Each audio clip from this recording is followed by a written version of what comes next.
I have a couple of quotes here from Winston Churchill that tells you what was really going through the minds of Europe in the years leading up to World War II. Quote, "Should Germany merchandise again," which means do business, "should Germany merchandise again in the next 50 years, we have led this war, World War I, in vain." That was Winston Churchill writing in the Times in 1919. Another quote, "We will force this war upon Hitler if he wants it or not," end quote. Winston Churchill in a 1936 radio broadcast. Quote, "Germany becomes too powerful. We have to crush it," end quote. Winston Churchill in November 1936 speaking to U.S. General Robert Wood.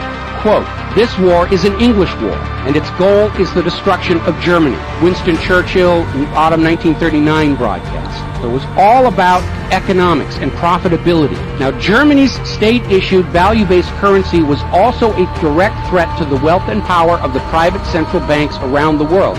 And as early as 1933, they started to organize a global boycott against Germany to strangle this upstart ruler who thought he could run his nation without a private central bank.